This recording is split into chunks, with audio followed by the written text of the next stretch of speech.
beats.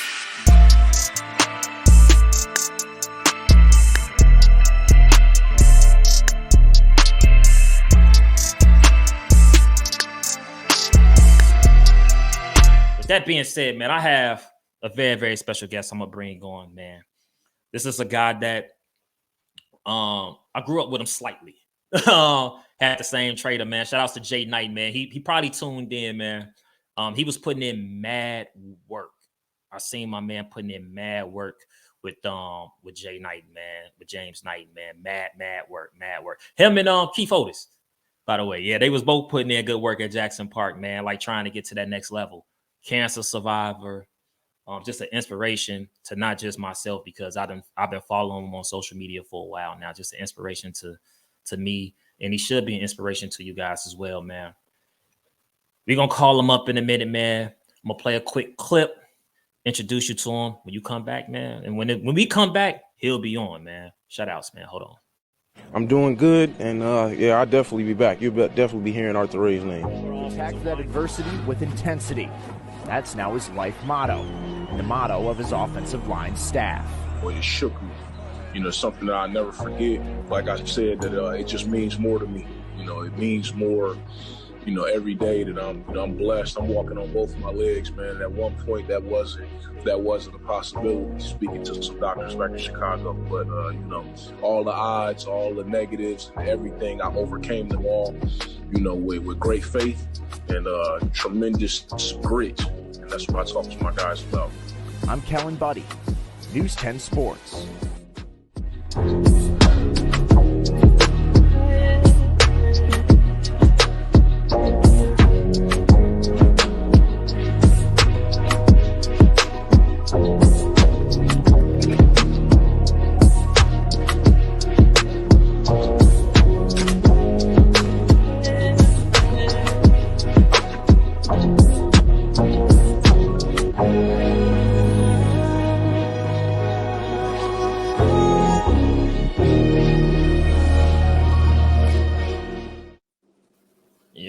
Yes, Lord, man. We are back. Shout outs, man. The Players Pit with D-Son, the pod, man.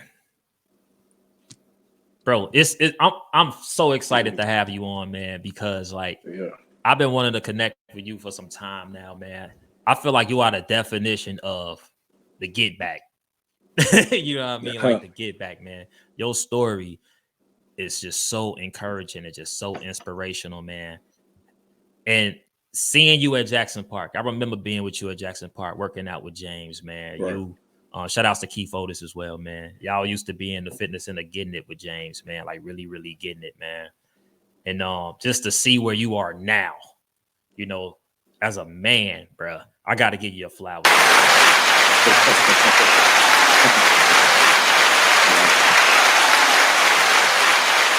My man Arthur Ray, man, how you feeling, man? Man, I'm good, man. Appreciate you having me, man. I see you making moves, man. Like you said, we first met at Jackson Park. But yeah, man, been a long road, but God got me, had me the whole way. Man, bro, like so before we get into the nitty gritty, man, like what you like you at the crib, you in Arkansas, you living it up, man. What we doing, man? I'm in Arkansas right now, man. It's big recruiting time. We're gonna have some recruits come up this weekend, and you know, just working, bro, in the office, trying to get better, paying attention to last year, what we did well, things we need to improve on. So it's good. So what's your role in recruiting? Like, you know what I mean? Like how do you I take care of all the big dogs, man, all the old linemen. You know, I'm crazy. Evaluating 2023 guys, 2024, 2025, looking at the transfer portal, all that stuff. That's what I'm taking care of now, because I know we want to go attack a couple more guys before the season begins next year. So yeah, that's pretty much what I day to day, trying to get in contact with them, watching tape, evaluating, correlating, and speaking with the rest of the coaching staff, and you know, just making sure we all on the same page. Now, before we get into your coaching background and what you're doing now in the SEC over there in Arkansas, right? I want to holler at you about just your journey, bro.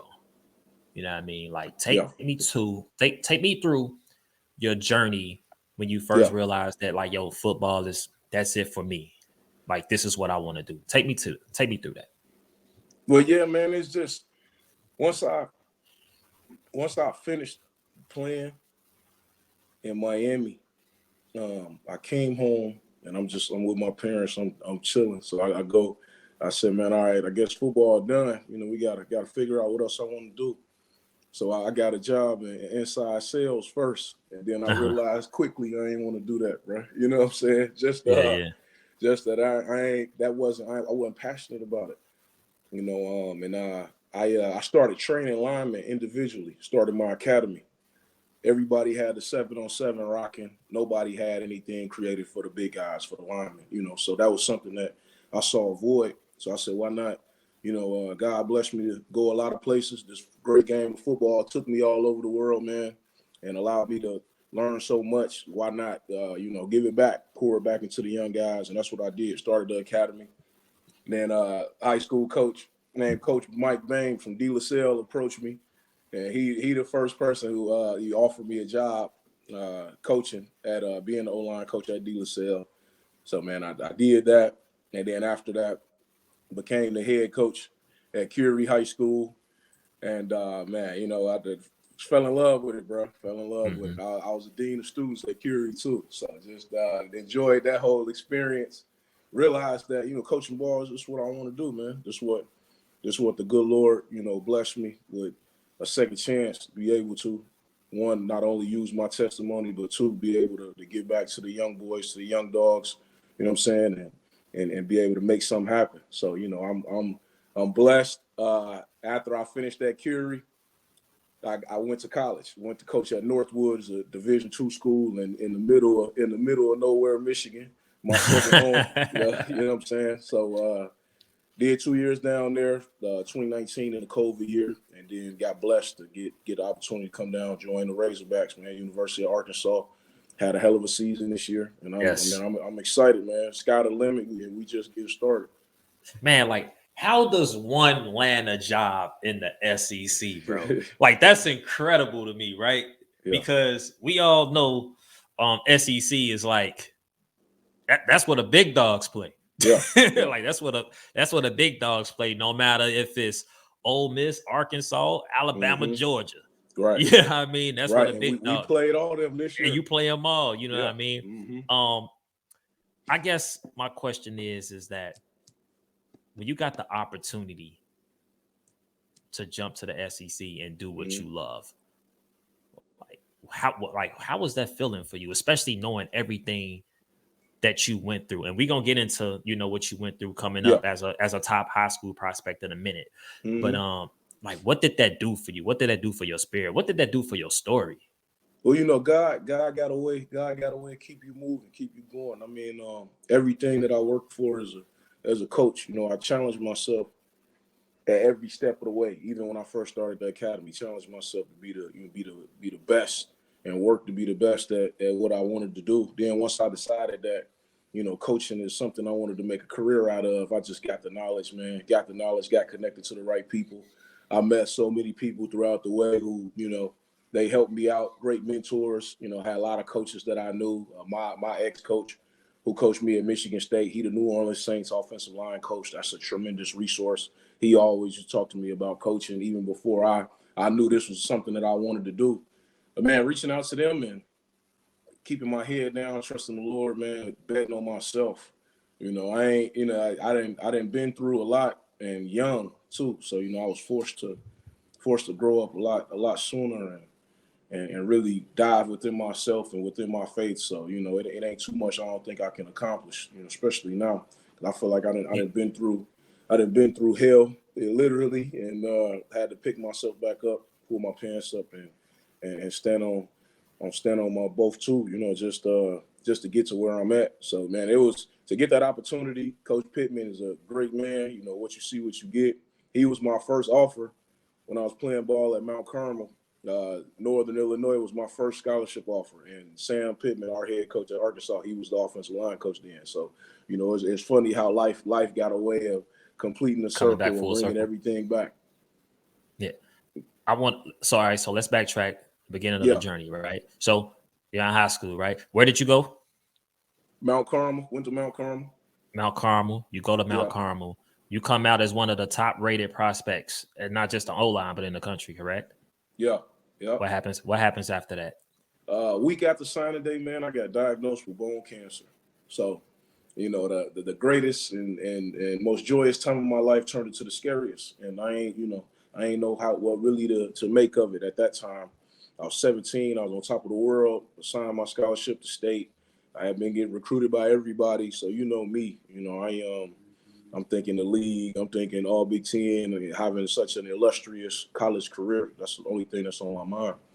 But I found myself on the 6th floor of UIC hospital taking chemo, you know, and it hit me, you know, diagnosed with cancer at 17. You know, I had no idea that, you know, anybody that young could get cancer. You know, just you don't know what you don't know. I'm a young, healthy athlete, you know, and it's just something that, you know, they still can't explain now. It just happened. But, you know, I'm eternally grateful now because it shaped me and molded me into the man I am today. But it was tough, man. It was tough. A lot of mental things that you go through. A lot of I spoke on it before, just identity things. You know, I identify myself as a ball player.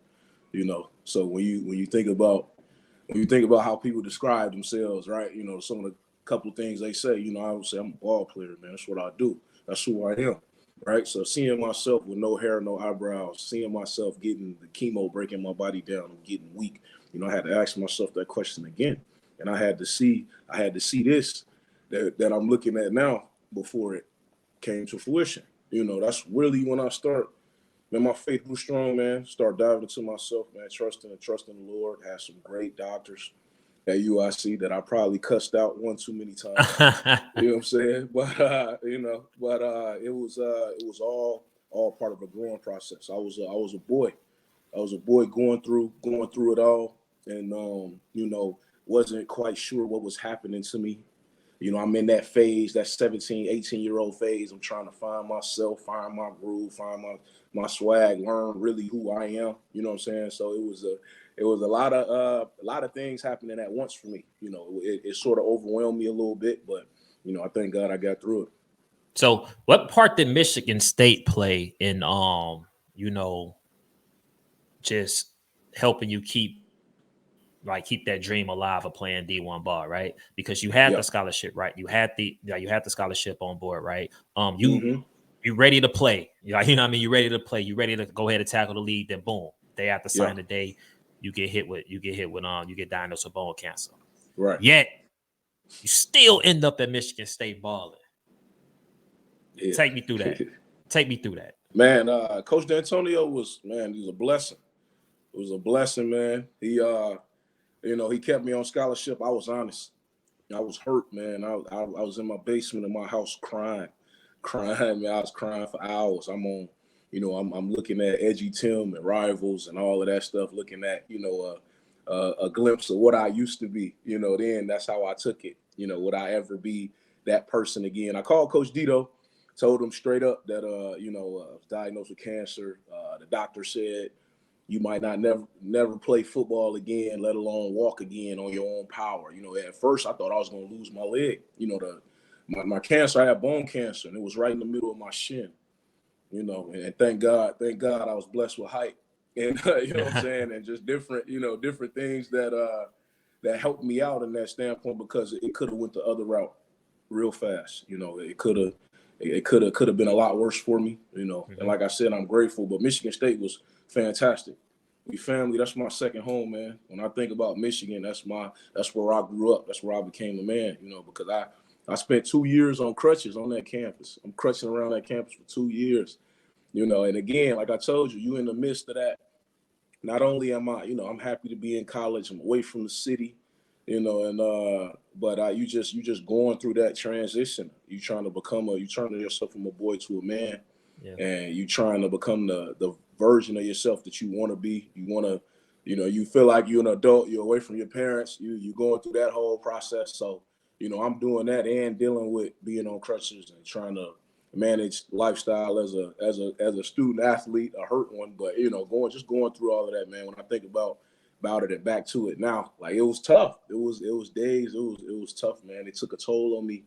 It took a huge toll on me. I think I fell into I fell into a depression. You know what I'm saying? Which is I understandable. was, I was depressed. I wasn't sure of myself. My anxiety was high, because you got to think up until that point, I hadn't been hit in the mouth. Nothing had caught me off guard like that. So to be able to, now I'm looking around the corner. I'm nervous. Man, I don't know what's coming. I don't know what the doctor's going to say. I got this visit next, because I eventually, over a 4-year span, I had about 16 surgeries.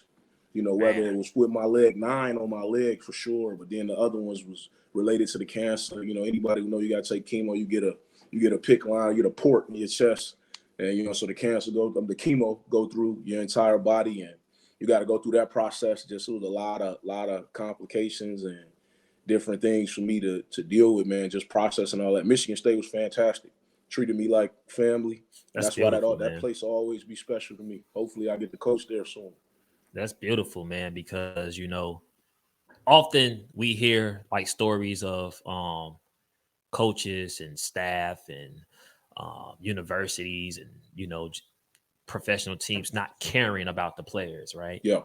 You know what I mean? Not caring. All they care about is the bottom line, the ticket sales and wins and losses. But here you have a situation where you get diagnosed a week after signing day, after signing day, and Michigan State says we gonna figure it out together. Yeah, you know what I mean. Keep you on scholarship, and you still able to put on that jersey, put on that uniform, and go out there and give yourself a chance to not just play D1 football, but to get to the next level. If that ain't inspiration,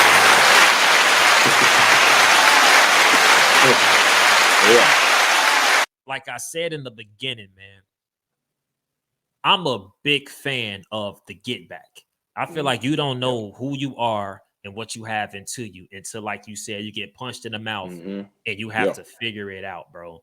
And in your situation, this is deeper than you having to figure it out. You're trying to figure out, what's the next move day to day. Yeah, I can just imagine the toll that it took on you mentally. Not just taking away the game that you love, but potentially, other effects of it, right? Yeah. So with your get back, right? You're able to still suit up for Michigan State, play offensive lineman to the best of your ability. And you still have a chance, although undrafted, you still have a chance to play professional football for the Miami Dolphins. Can you please take me through that? Man, that process was crazy. Just going through everything to get back. Like I said, crutches for 2 years. It took me 4 years total. After I got off crutches, I walked for a year. I was the happiest man walking in East Lansing. You know what I'm saying? But then after that, I started training, started running. I got back 2012. I graduated from college, first person in my family. That was huge for me. Being able to still knock all that out through all the adversity, able to accomplish that, that's something big. It's only going, only got to raise the bar higher, but being able to play in those 3 games. And then, so I called the NCAA myself and I said, is there any possible way I can get some eligibility back? And they said, yeah, I explained everything, my story with the cancer. And they were like, as long as you got doctors, paperwork and everything. I said, man, I got a stack, probably fill 2 rooms up, as much as I was in the hospital. So after I sent all that to the NCAA, I was granted 2 years of eligibility. So, the transfer portal and all this sexy stuff that's going on for the young guys now, it wasn't around. Right. But so I went down, I transferred to D2 in the middle of nowhere, Colorado, with my dog and one of my best friends, Jordan Bent. He had played receiver at Michigan State. And, he had transferred and made a name for himself down there. So I joined him. Went down there, man, middle of the mountains, 6,000 feet above sea level, and I ain't right. I'm from the south side of the city, from the Hunnits. I ain't never seen nothing like that. But I just wanted the opportunity to play ball. I just wanted the opportunity to play ball, man, play this game I love. God granted me that. I went out there and did what I was supposed to do. Was voted D2 All-American, after my senior year down there. And, man, I was healthy. I was strong. I got my groove back, thank God. And, I signed with an agent and trained in Atlanta, Georgia for the draft with Chip Smith, who's a great near-dear friend of mine. And, I was blessed with that opportunity to go down there with the Dolphins, man. It's just When I think about it now, it's unbelievable. It's just crazy because under that span, you got to think is, I blinked, I left UIC Hospital, and then I'm in Miami. I'm getting off the plane in Davie and driving to the facility, and it was a dream come true. Man, good things happen to great people, man. You feel what I'm saying? Like I said, man, the definition of the get back. Now, I know one of the things that you for sure wanted to touch on, and I want to touch on too, especially being here in the pit, man. We pride ourselves on societal content rooted in sports, right? Yeah. And I know you're out here now as a cancer advocate, wanting to bring awareness to cancer, right? Yep. I want to talk to you about like your aspirations, what you're doing now, what you hope to do as far as being a cancer advocate. Where are you at in that journey? Man, I'm in the beginning phases. I mean, I got a couple events coming up via Zoom. That's what I just wanted to let people know that I'm available. Some people be thinking, we busy. Yeah, we college coaches, we busy all year round, especially now recruiting heating up and recruiting turning into a whole different monster. Yeah, with the probably NIL crazier than it's ever been. So we working hard and trying to take care of stuff, but the season over. And if my story can help somebody, if my story can motivate somebody, I know what it's like. I know what chemo feel like. I know the toll it takes on your caregivers, the toll it took on, my parents and my people that was close to me at that time. I can't even imagine how they view me now, seeing me go through that day in and day out. But just cancer survivors as well, be able to talk about life without it, life after it, because you sort of got to find yourself again and then find something that you're passionate about again, because especially if your life after cancer doesn't look like how it did before, So like I said, man, it's just this is something that I'm passionate about, that I definitely want to get active. If people are active, I wish I could visit hospitals and do that. That's more my style. I want to get on the ground level, but I know with COVID and everything going on, there's different rules. But once hopefully the pandemic is over, but I'll be able to tap in and do a little bit more than what I want to do. Definitely going to be back at doing a lot of work with UIC. I got all my surgeries at Rush University, so I'm be doing a lot of work with them. And anybody else, anywhere, I just want people to know that I'm available. I ain't one of them people that you gotta take a card to talk, punch a clock, talk to, man. But, Yeah. You know what I'm saying? Because it could have easily went the other route for me. I could easily not be on this call talking to you right now, or I could easily not have my leg and not be able to move and groove and coach and be out there doing my thing. You know what I'm saying? So I'm very, very grateful and very aware of the grace I've been given. So. Yeah, you're looking healthy too, man. Man, yeah. Boy, good, man. What I like about what you're trying to do, like, it's one thing to defeat something like cancer, and it's another thing, right? It's another thing to want to take the hardships that you went through and want to use that to uplift others that could be going through the same thing by spreading awareness and things of that nature, and letting them know that they can also defeat it if you can defeat it. You see what I'm saying? I think that's very, very big of you, man. Like I said, your story, man, it's the definition of the get back, man. Like it's the definition of the get back, man. So along with your story of being a 14-year cancer survivor, right? Have you given any thought to potentially doing something? Because I know you say you have like some classes or workshops events coming up. Yeah, Zooms that I'm be speaking. Yeah. So those Zoom, have you thought about doing some public speaking? I know. Yeah. Because so you can really get that. Yeah, that's something. I'm sorry.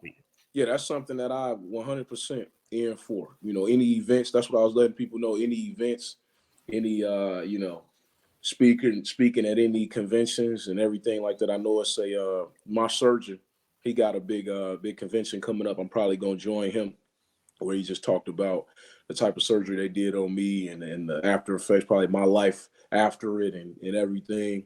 And so yeah, I'm all for any public speaking events, any events I can come show face, bring some Arkansas gear for some people. It don't matter. I want to be able to use this platform, man. When you're blessed to get, get on a platform, you blessed to have success. Yes. You know, you ain't get yourself there. You know, Yeah. so I ain't. You know, like I said, it life flashed before my eyes. It can happen at any moment to anybody. You know, it ain't.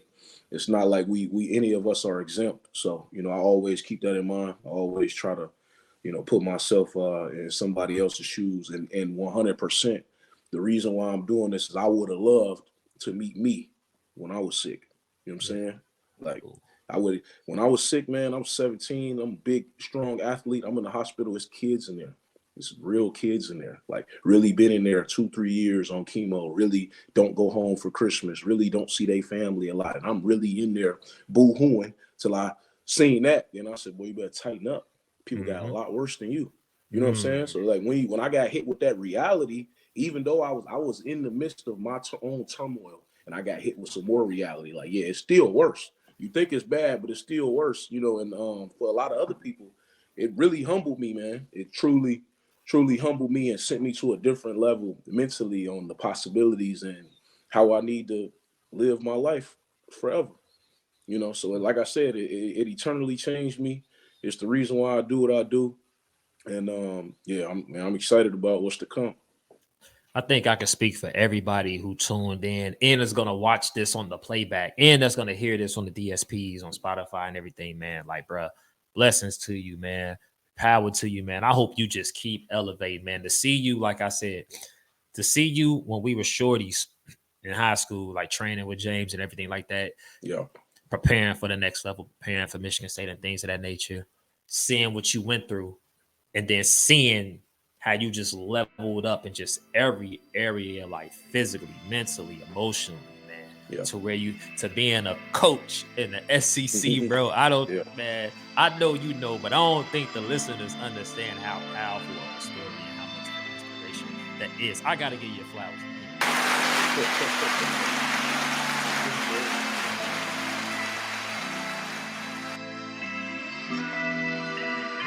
Law Beats.